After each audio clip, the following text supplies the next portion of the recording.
Good afternoon, it's Brother Martin here at the Redneck Institute of Biblical Studies, better known as RIBS to those who appreciate a good acronym.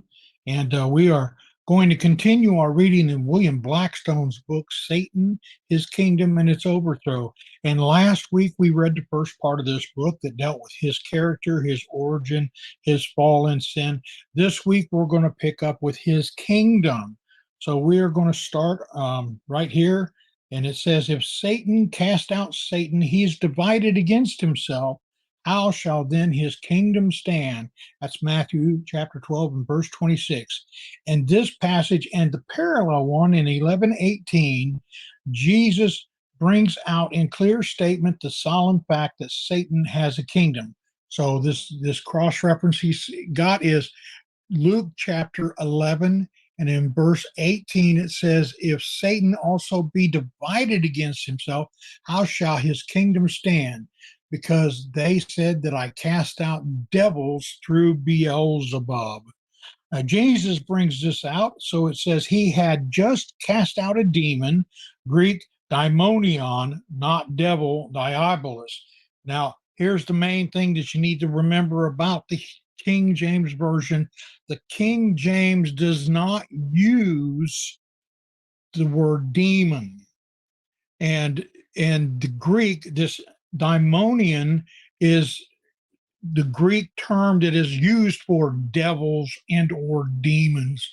The scholars that translated the King James did not use the word demons because even back then it was taught that demons could be either good or evil, and devils are always evil. So anytime they ran across the Greek word that is now translated as demon, they translated it devil because they did not want people to have even the slightest reason to think that these devils had any good in them whatsoever.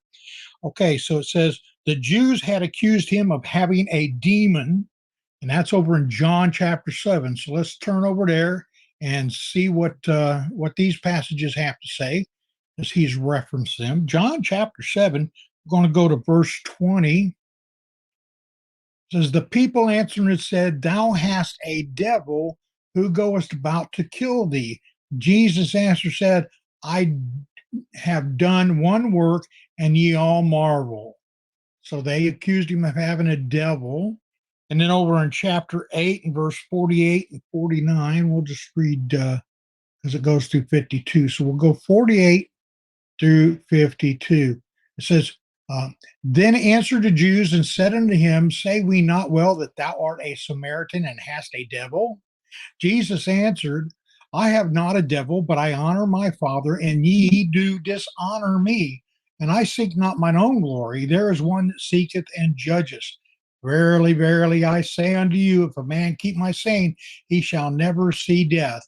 And then said the Jews unto him, now we know thou hast a devil. Abraham is dead and the prophets, and thou sayest, if a man keep my saying, he shall never taste death. So they were accusing him of having a devil.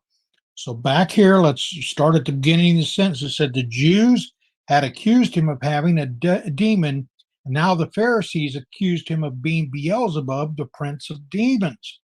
Jesus does not deny that there is such a ruler, but identifies him with Satan and then contrasts that's Satan's kingdom, with the kingdom of God. In the illustration which follows of the strong man's house, he teaches us something of the greatness of Satan's kingdom. Who then are the subjects of his kingdom? First, his angels. The devil and his angels, as seen in Mark 25:41. Not only the angels reserved in change, these are referred to in 2 Peter 4:2 and Jude 6. But those who, like himself, are still free and who will participate with him in the war in heaven. So let's go over to 2 Peter. Let's look at that verse first about the uh, devils reserved in chains, the angels.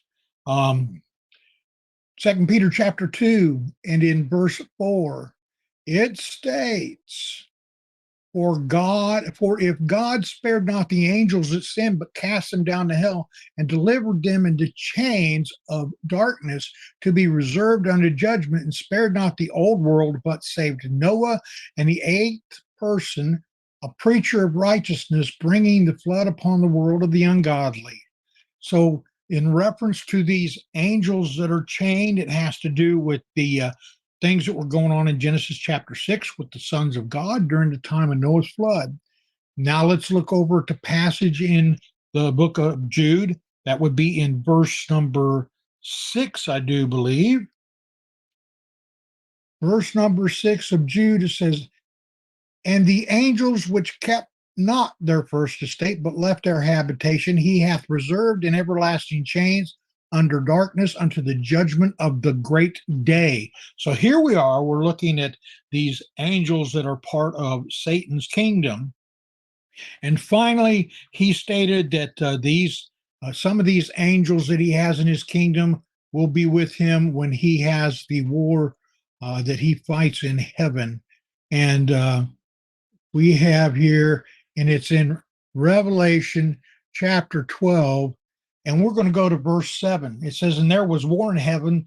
Michael and his angels fought against the dragon, and the dragon fought and his angels. So we see there that there is plenty of evidence for the fact that there are angels that follow the devil, Satan. Why some of his angels are kept in chains of darkness in Tartarus, while others are still free in the heavens, may possibly be occasioned by the nature of their sin. Now, remember, I just explained about Genesis chapter 6. In Jude 6, we read that they kept not their principality, quote unquote, their first estate, but left their own habitation.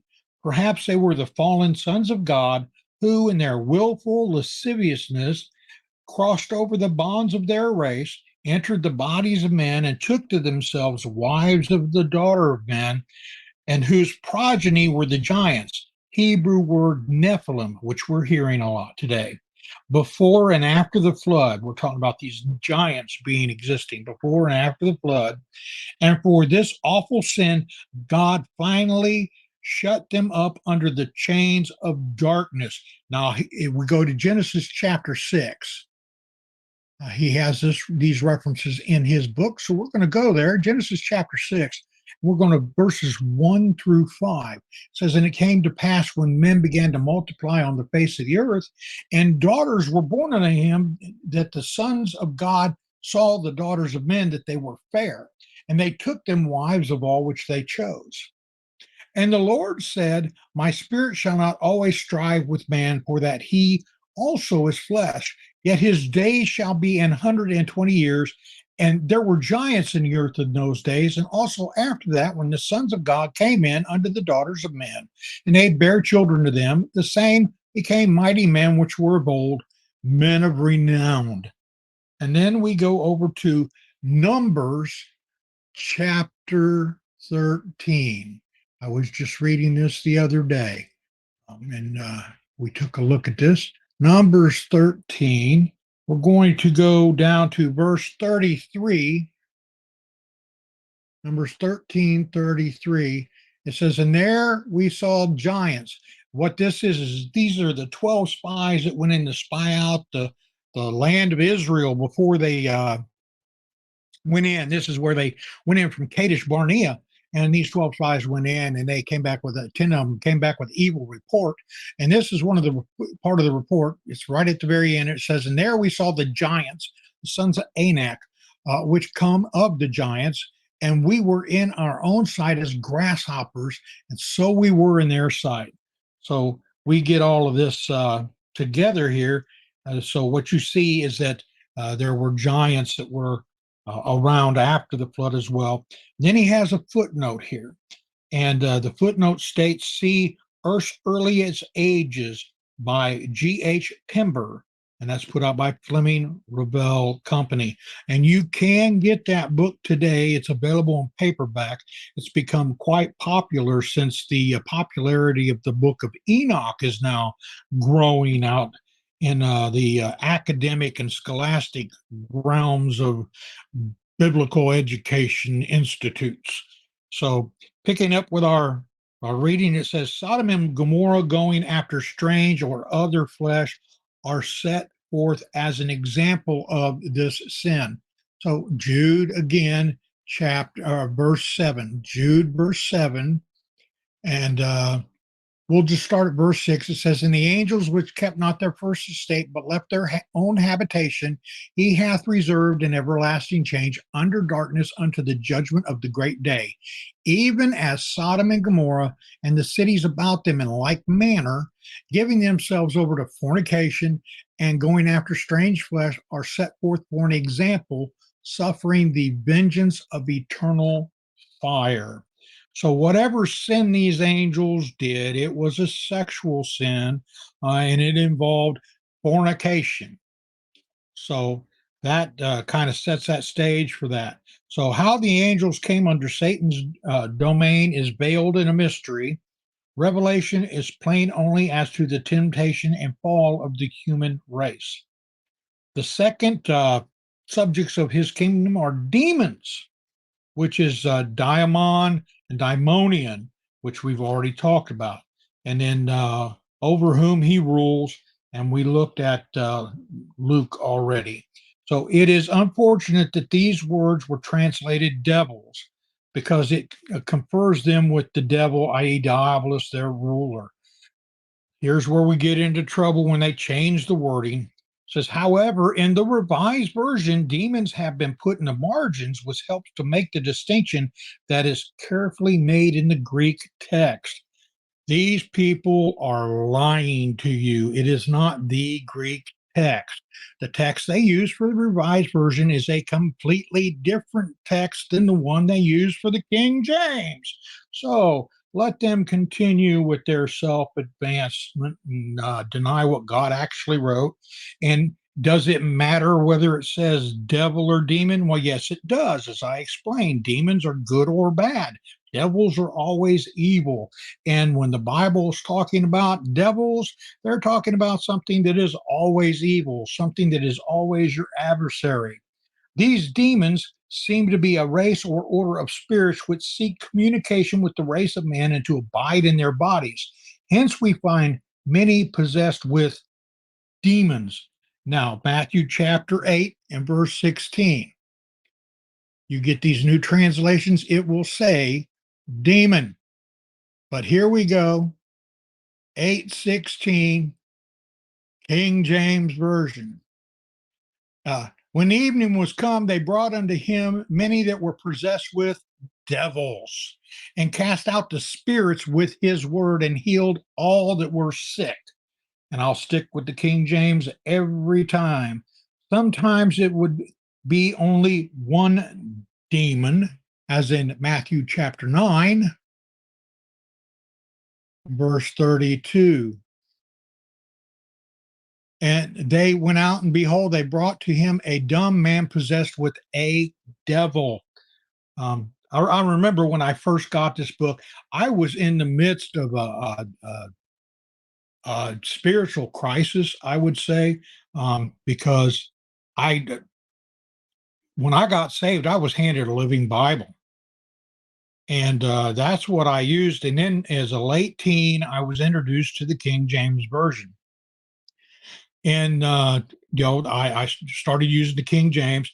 In the early 1980s, I had a gentleman challenge me that I should try to use new versions, and he handed me a Greek New Testament and told me the best thing to do was get a new King James version.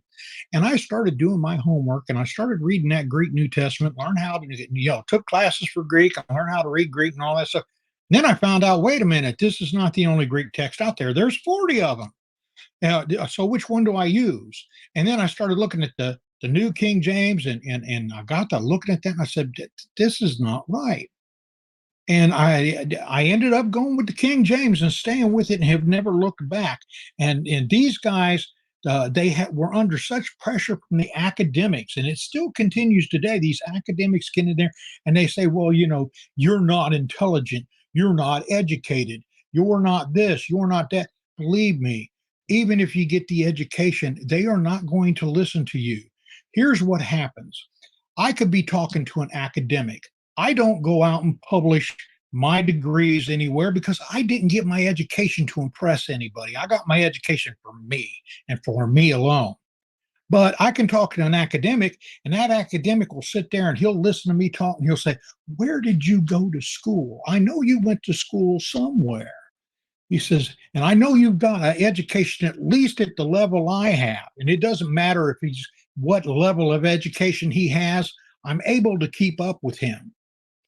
And, I won't tell him a school.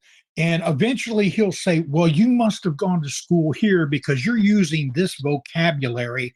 And, even though you're at the same level of education as I am, you cannot be as smart as I am because you did not go to the same school I went to. And the school I went to is so much better than the school you went to. So even if you're at the same degree level as these buzzards, they're still going to accuse you of not being smart as they are because you didn't go to the school they went to. You didn't have the professors they had. Their professors were better than your professors, and so on and so forth. These buzzards never give up trying to get you to compromise. And you know what I say to them? Ain't no compromise here. So let's get back to the book. Sometimes it would be only one demon, and sometimes many, seven in the case of Mary, and a legion in the case of the man of Gadara, Mark chapter 5 and verse 9. Many of you are very familiar with that particular individual. He was out in the graves, wandering around in the cemetery, and, let's see here. I'm just going to go ahead and read the start at verse 1. And they came over unto the other side of the sea into the country of the Gadarenes. And when he was come out of the ship, immediately there met him out of the tombs a man with an unclean spirit. Imagine that, unclean spirits being in a place of tombs, in a cemetery.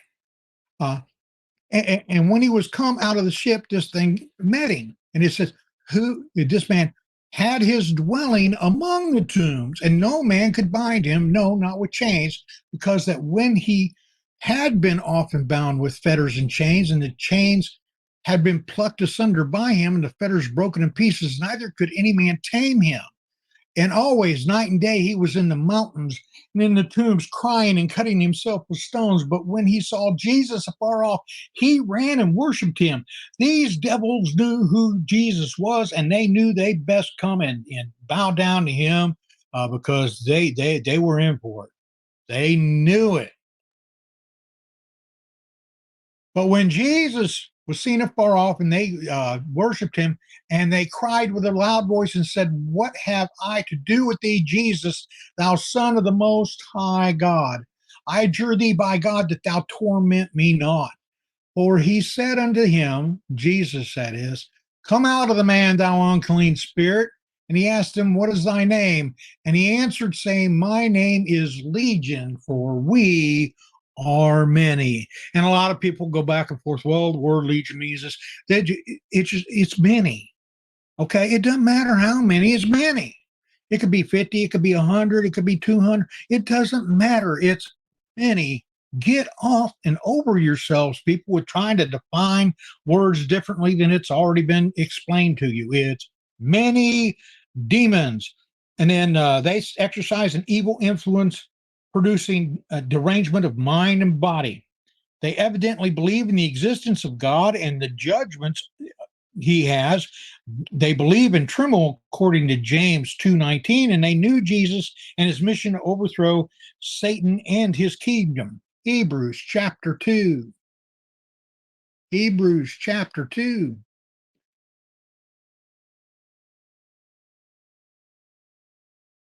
My turner's stuck. There we go. Sometimes I get faster than my turner will go. Hebrews 2:14. For as much then as the children are partakers of flesh and blood, he also himself likewise took part of the same, that through death he might destroy him that had the power of death.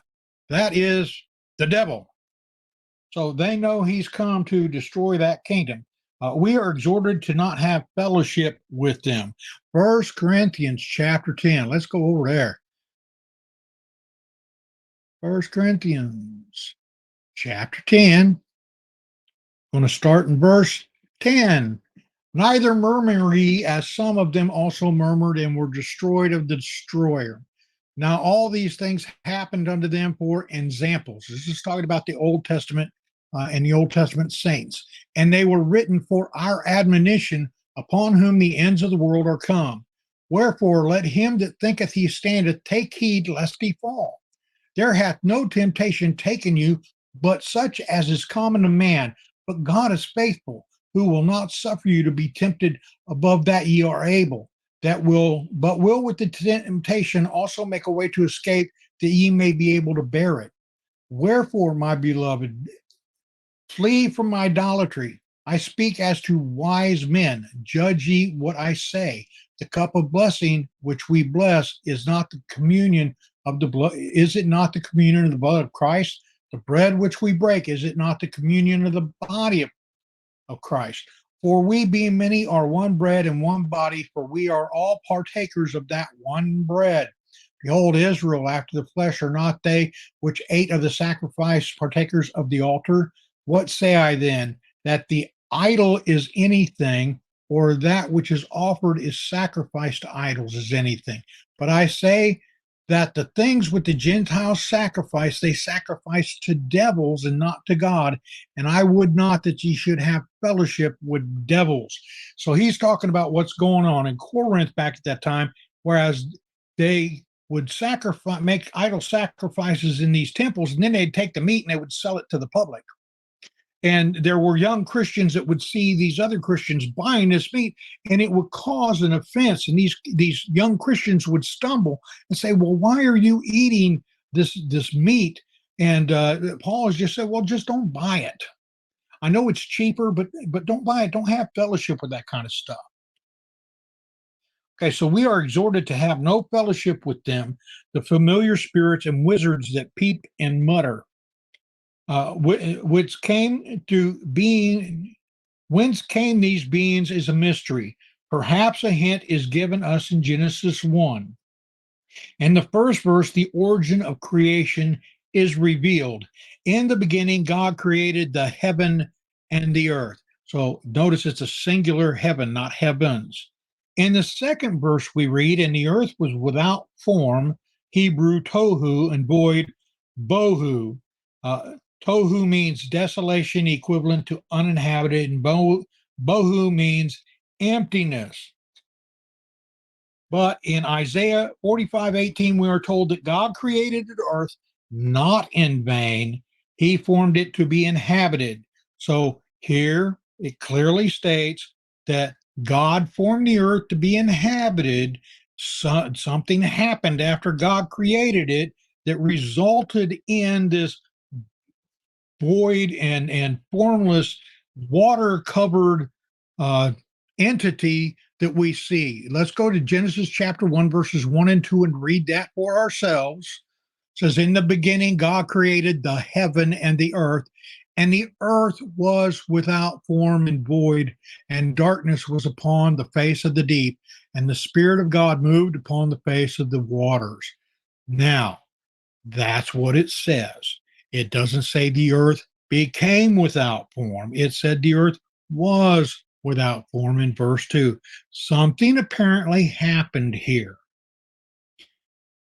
which we'll not get into, but here he's making mention of it because that is the possible origin of what we're looking at.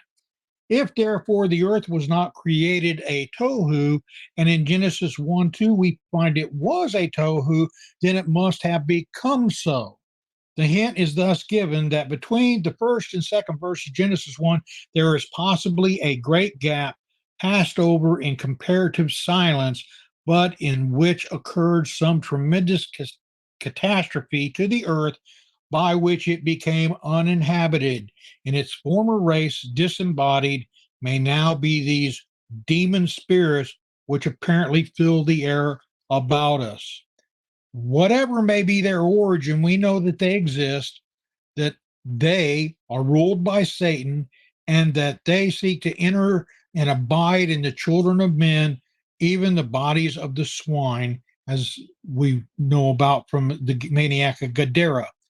If a legion, Romans 3,000 to 5,000, could abide in one man, they must be very numerous, and doubtless they make a large portion of Satan's subjects.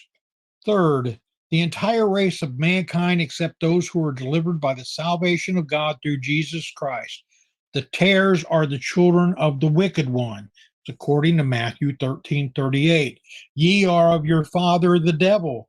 John 8:44 says, Thou art the devil. Acts 13:10 states, Thou children of the devil. The children of the devil, 1 John 3:10. He that committeth sin is of the devil, 1 John 3:8. He that is not with me is against me, Matthew 13:30. Uh, we know, now we're going to have to turn here because he uses the RV for this. So turn over to 1 John chapter 5. 1 John chapter 5 and verse 19. And we know that we are of God, and the whole world lieth in wickedness. The RV puts the wicked one, but neither here nor there. It's wicked. Whosoever is born of God, that wicked one touches him not. And that's in verse 18 of First John 5. We know that whosoever is born of God sinneth not, but he that is begotten of God keepeth himself, and that wicked one touches him not. And we know that we are of God, and the whole world lie in wickedness. Now, why they felt the need to change that, I do not know. Don't care. Okay, so it says, we that the wicked one touches us not, but all the rest, the whole world, are under his domain. And that's what being under the wickedness is. Thus, he rules over this vast aggregation comprising subjects in the heavens, in the air, on the earth, and in Hades, as he says. Hell is where he's talking about. The notion that Satan has already been cast out and is now confined to hell, quote, Hades, is founded on a wrong conception of Luke 10:18 and Revelation chapter 12. Let's go to book of Luke, chapter 10. Luke chapter 10 and verse 18 states, and he said unto them, I beheld Satan as lightning fall from heaven, which is quite easy. I mean, he fell from heaven, but it doesn't mean he fell into hell. And then in Revelation 12, where we've read a little bit before, Revelation chapter 12, talking about the war of heaven, starting in verse 9 or verse 8. Uh, well, we'll just go. And there was war in heaven. Michael and his angels fought against the devil, and the devil fought and his angels and prevailed not, neither was their place found anymore in heaven. And the great dragon was cast out, that old serpent called the devil and Satan, which deceiveth the whole world. But he was cast out into the earth, and his angels were cast out with him. Okay. So he has been cast out of heaven to the earth. He is still the prince of the power of the air, according to Ephesians 2, and he is the prince of this world, according to John 12:31 and 14:30. He is also the God of this world, according to 2 Corinthians 4:4. His kingdom consists of principalities, powers, world rulers of darkness, wicked spirits in heavenly places. And that's out of Ephesians chapter 6. So let's go make sure he is using the right designations for these uh, rankings. So in Ephesians chapter 6, it says, For we wrestle not against flesh and blood, but against principalities, against powers, against the rulers of the darkness of this world. And he puts world rulers of darkness, but it's the rulers of darkness of this world against spiritual wickedness in high places. You always have to be careful when you read these guys. If they say, hey, I'm going to be quoting a passage check it out, because they will add words or they will take words away. Here they added a word. So we got that going. So in Daniel chapter 10, we learn that these principalities are ruled by princes and are over the nations of the earth. Um, let's go to Daniel chapter 10 and see what that says. Daniel 10, and we're going to look at verses 2 and 3, I am quite sure. Uh, in those days, I, Daniel, was mourning 3 full weeks, and I ate no bread. This is talking about Daniel and his dreams. And says, I was fasting for 3 weeks, and a mighty messenger came to him, so glorious that his companions fled. That's in verse 7. It says, and I, Daniel, alone saw the vision. For the man that were with me saw not the vision, but a great quaking fell upon them, so that they fled and hid themselves. Therefore I was left alone and saw this great vision. There remained no strength in me, for my comeliness was turned in me into corruption, and I retained no strength. So whatever this is, it's come to him. It says, do do do do do, boom. Now, who was this prince that should withstand such a glorious personage? Surely not the human king of Persia. So he's talking about the king of Persia. And let me get back to my sentence here. Who would have fallen powerless before him, far greater than Daniel did.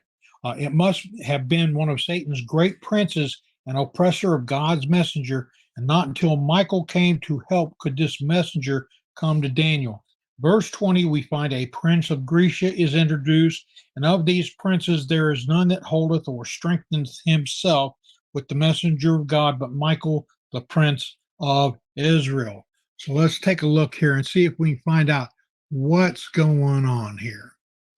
Okay, verse 13 of Daniel 10. But the prince of the kingdom of Persia withstood me 1 and 20 days. Below Michael, one of the chief princes, came to help me, and I remained there with the kings of Persia. Now I am come to make thee understand that what shall befall thy people in the latter days, for yet the vision is for many days.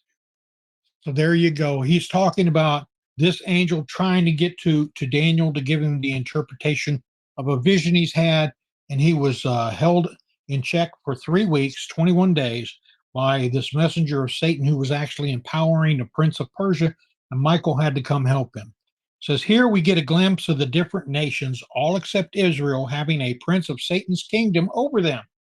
This is in perfect harmony with the principalities and powers of Ephesians 6. Thus he deceives the nations and holds all the world in his power, caught in his snare, taken captive to his will. No wonder Jesus taught us to pray that we might be delivered from the evil one. And that is he's referring to Matthew 6, which is the Lord's Prayer, which is dispensationally for those who live in the tribulation period and asking for their daily bread while they're out in the wilderness. It says, and lead us not into temptation, but here we go. In the book, he says evil one, but in the scriptures, it says, but deliver us from evil.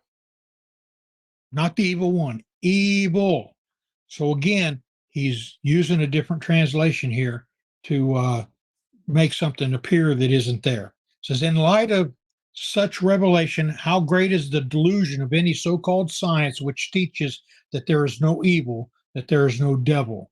His empire then consists of angels in heaven, demons in the air, men in the earth, men and angels in Hades, hell, all organized into principalities and powers with princes and rulers.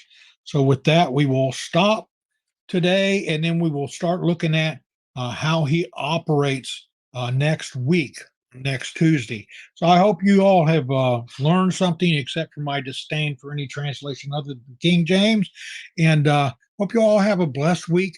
We'll try to get everything rocking and rolling right for our joint ministry lessons out of the book Larkin's Rightly Dividing the Word. I think I finally got things figured out. This recording is actually going to determine whether I do or not. So y'all have a blessed week, and we'll see you next week.